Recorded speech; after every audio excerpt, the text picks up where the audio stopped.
Cześć, witam Was serdecznie w Pozytywnej Kuchni i dzisiaj zapraszam na tort czekoladowy.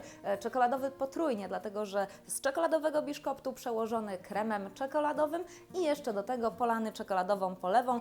Udało mi się dostać jeszcze dzisiaj truskawki, przed chwilą kupiłam dosłownie tylko kilka sztuk do dekoracji, a w środku, żeby smak tortu nie był mdły, są maliny, takie ze słoiczka z dodatkiem lekkiego syropu. Możecie oczywiście też wykorzystać jakieś inne lekko kwaskowate, świeże owoce, albo powidła czy przetwory, na przykład konfitury lub dżemy. Zapraszam Was serdecznie do przygotowania tego tortu, zobaczcie jak go zrobić. Dajcie mi znać jak się udał i jakie dodatki Wy zdecydowaliście się do niego wykorzystać, a po więcej przepisów zachęcam do odwiedzin na pozytywnakuchnia.pl. Mojej przyjaciółce, która obchodzi swoje urodziny i z okazji których to urodzin ten tort jest upieczony, życzę wszystkiego najlepszego.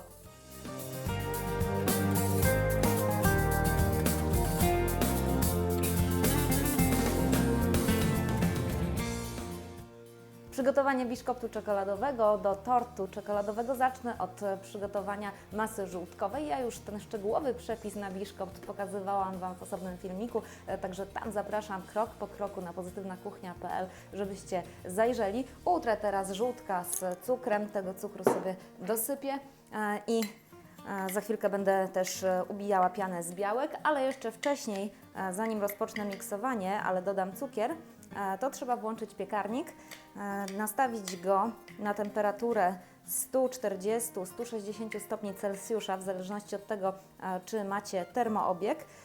Jeśli macie termoobieg, to temperatura niższa 140-150, jeżeli pieczenie góra-dół, to 160 i czas miksowania składników na biszkopt to jest czas nagrzewania piekarnika, bo biszkopt trzeba wstawić do piekarnika lekko nagrzanego.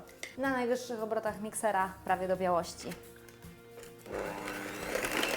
Żółtka już mam utarte razem z cukrem. Teraz przesieję mąkę i kakao. Dzięki temu będą napowietrzone, będzie łatwiej biszkopt wyrastał.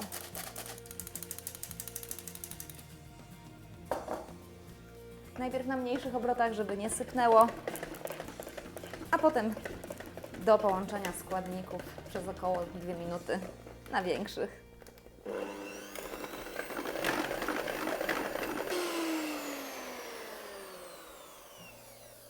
Kiedy już mam wszystkie składniki utarte, dodaję teraz pianę z białek, tylko muszę najpierw te białka ubić. Ja w klasycznej recepturze swojej na biszkopt czekoladowy jeszcze uwzględniam sok z cytryny. Dzisiaj muszę się obejść bez niego, bo cytryny niestety zapomniałam kupić. Białka na sztywno.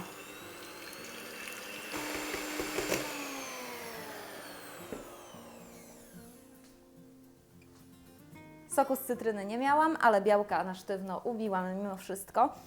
Teraz dodaję je do wymieszanych wcześniej, do zmiksowanych żółtek z mąką, cukrem i kakao. No i trzeba całość wymieszać delikatnie, ale w miarę szybko. Najpierw dodałam połowę białek, a za chwilkę dopiero dodam kolejną połowę, żeby mi ta masa nie opadła. Masę mam już gotową, przeleję ją teraz do tortownicy, którą już sobie wcześniej wysmarowałam masłem i wysypałam mąką. Można też wysypać bułką tartą, kaszą manną.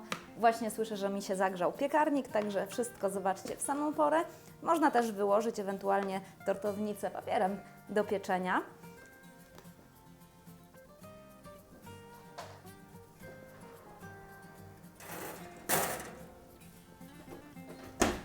Miksuję mascarpone, opcjonalnie można to zrobić z dodatkiem cukru i z dodatkiem wanilii, ekstraktu waniliowego albo prawdziwej wanilii w ziarenkach, a za chwilkę jeszcze dodam roztopioną w kąpieli wodnej czekoladę.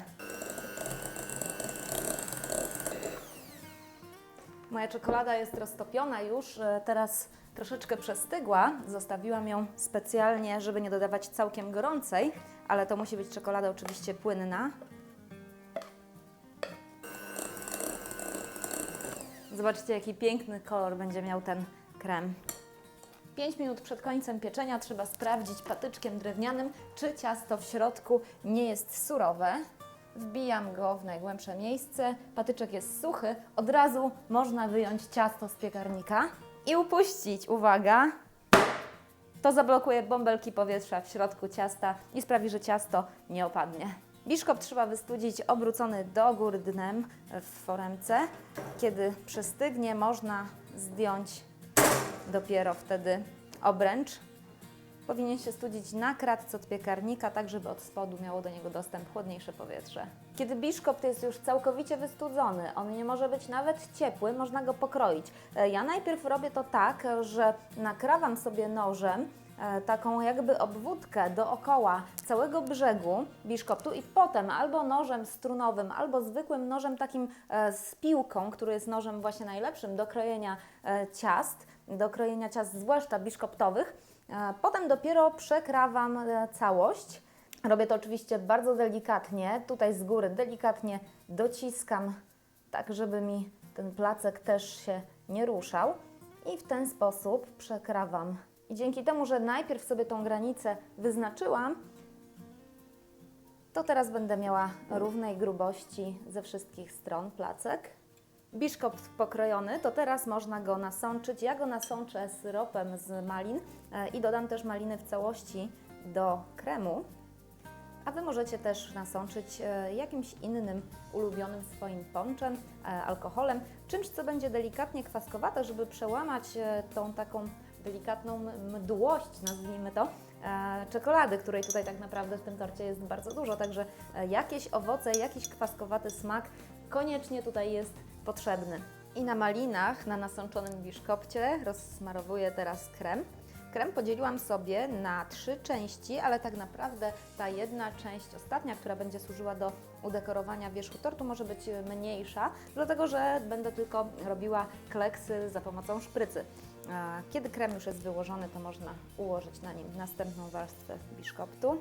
Delikatnie docisnąć, tak żeby się wyrównał i dobrze rozprowadził. I co? Następna warstwa owocowo-syropowa. Więc ponieważ te maliny się troszeczkę rozwalają, to ja je całkiem rozsmarowuję. Chociaż też fajnie byłoby na przykład dodać owoce w całości, na przykład wiśnie, albo pokroić na kawałki kiwi. Można też dodać plasterki banana, ale skropić go cytryną, on wtedy nie zmieni koloru, a jeszcze też dodatkowo zyska ten kwaskowaty aromat, który tutaj w cieście, w torcie czekoladowym jest pożądany. A teraz, kiedy tort już jest poprzekładany, pozostaje tylko udekorować go z wierzchu. Ja go udekoruję polewą z gorzkiej czekolady. Taką rozpuszczoną w kąpieli wodnej czekoladę wymieszałam z rozpuszczonym też w tym samym garnku w kąpieli wodnej masłem. I teraz pozostaje tylko polać wierzch i udekorować boki. To nie do końca dobry pomysł, że ja to robię od razu na paterze, ale z drugiej strony dzięki temu nie muszę potem przekładać tortu już całego udekorowanego.